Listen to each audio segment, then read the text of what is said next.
This is Dan with Good Guys to Great Men, talking about intimacy, talking about the things that come between two people when you want to create connection, when you want to get intimate with somebody, whether that's having a conversation, whether that's being closer physically, whether that's getting to know what the other's emotion is right at that point in time.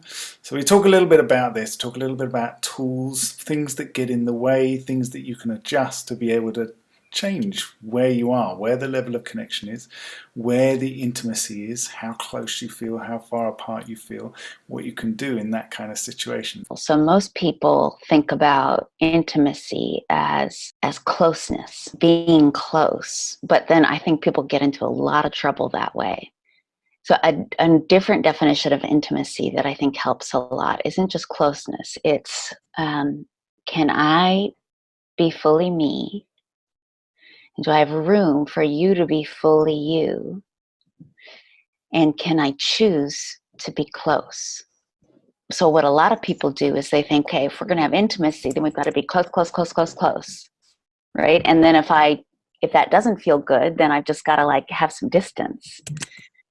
But it's actually a completely different thing to think like, okay, intimacy is actually, can I fully be myself? And do I have room for the other person to fully be themselves? And then can I be close? And how much choice do I feel about coming closer at any given moment? So there's physical closeness. There's, do I even want to talk right now? Do I want to connect? And then there's even the little ways where, especially when we don't feel like we have choice about this, where it's like, oh yeah, no, I have to do this. The other person wants to talk. Okay, sure, I'll talk. But actually, I'm not ready to, or I'm mad or something else. So I'm going to keep a part of me not close, even though I'll be here physically. I'll talk with you, right? So there's lots, I can hear that. There's lots of layers and it's the dance of intimacy, right? And it's not like an on and off switch. But it really is like, how much choice and flexibility and capacity do I have to have the intimacy that I want? And that it's not, am I intimate or not intimate? It's like, do I know where all the dials are like that regulate intimacy? And can I choose to have more or less of that at any given moment? It's always naturally fluctuating, right? But you'll probably find that there are ways that come easily to you and then things that don't. One way to think about this is like, okay, what gets in the way of us having that? One way to think about that is anxiety. And it might come out as worry or the emotion of anxiety. It can also come out as frustration, or it can come out in different flavors. But it's basically like when we do this thing called being ourselves fully, and then we just show up to the moment and we are open to the other person being themselves fully, and we choose to come closer. I mean, this is like, it's an existential reality. We don't know what is going to happen moment to moment. We don't know. You don't know if how she's going to respond to you or what she's going to say, right? So there's like this inherent vulnerability in it. And to whatever degree we cannot tolerate our own anxiety of being seen and known, or how the other person might respond to us, to whatever degree we cannot stand it, is a degree that we will manage our anxiety in not the best ways. And I sum this up in like three ways: dominate, submit, or distance. But to dominate is sort of like, there's lots of ways of doing that, but it's like, okay, well, that means there's only my reality.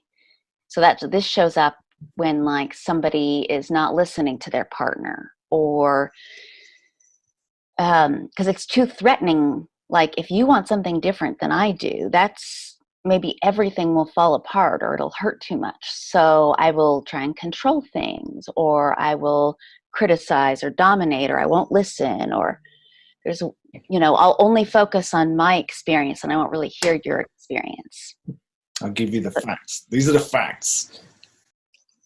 Conversely, you can like submit, which is like I'll give up my reality so that there's just your reality. There's room for you to be you, and I don't have needs. I can just go along with what you're saying. Right? You can see how any one of these things kind of reduces the anxiety in the system or in the relationship, right? If it's like, okay, this is too scary for me to be fully real, maybe I just, so this is what a lot of nice guys do. They'll be like, sure, whatever you want, that goes into that submit category. I will give up my truth, my needs, my reality. I won't stand for them because it's too intense here. It brings up too much anxiety. I don't know what will happen if I do. And then the third one is to distance, right? So like, I'll just find ways to go away from you. And that might be physically leaving, or that might be shutting down emotionally. That's even like our system does it without us even knowing it. Like sometimes when you lose interest in somebody, sometimes it's because they're not the right fit for you. And sometimes it's because some part of you is freaking out and just like, okay, I can't tolerate this much intimacy. So I'm going to regulate that by stopping being interested, right? That's a way to distance yourself. So when I look at those things, it's like, oh, right, I can see how in any given moment, what it is that I can stand or what I can't stand. And we all have moments when it's like our cup is full or life is too intense or an important relationship feels threatened or we're not feeling so good about ourselves that it's like, yeah, my capacity to be with stuff is a lot lower, and then I'll do one of those things.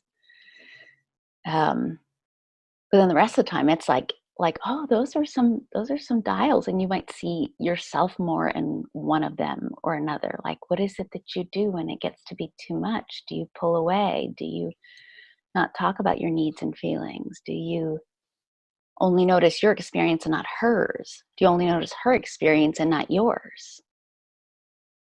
Even it's interesting sometimes when somebody says, I don't want to say this because she'll get upset or she'll get anxious. And it's like, yeah, okay, you're saying that stuff because you're trying to manage her anxiety or her feelings. But what you're actually doing is you're trying to manage your own anxiety about being with her feelings. Because that's really what we can't stand, is our own feelings. I really like that. The visual of having dials, right? One of those dials could be, does she like me? Is she interested? And when you feel the anxiety of that dial go up, just recognizing, oh, that's a dial, and I can adjust that. Right? That doesn't have to be, it feels like it's right up high right now, but I could turn that down a little bit because I don't know, right? I don't know exactly what her experience of me is right now. So I can play with that dial, and I can still remain open, because sometimes that dial is kind of cutting you off. Like, it's up high, I'm anxious, that's shutting me off. So she's just feeling this resistance or this anxiety or this, in some way, pulling away, whatever it is that we do naturally. And we all have we generally have a particular one that we will go to by default. So what we did after that little introduction, though, we're talking about the different things that can happen, the different patterns that people can have with regards to how they close off connection, how they're able to open up the intimacy or the opportunity for intimacy versus subconsciously or unconsciously closing it down, causing some resistance between the two of you that you don't really know what it is, but it's there and you can feel it between the two of you, and it stops the connection, it stops the intimacy from going deeper. So what we did after that discussion, we then went into some practice where we were able to give live feedback and go through some exercises and show the guys that were in the course with us their particular patterns. How do they close off the connection without even knowing that they're doing it?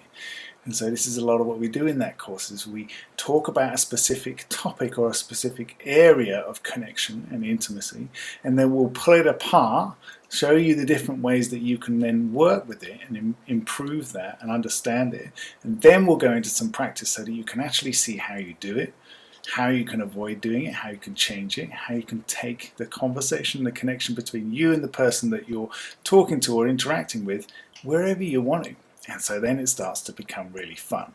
You get used to the different experiences, sensations that you're having in live conversation, in live interactions, and then you can start to move it in any direction that you want. Getting you to really embody your ability to lead the conversation, your ability to lead the dance of intimacy and connection. It's a lot of fun.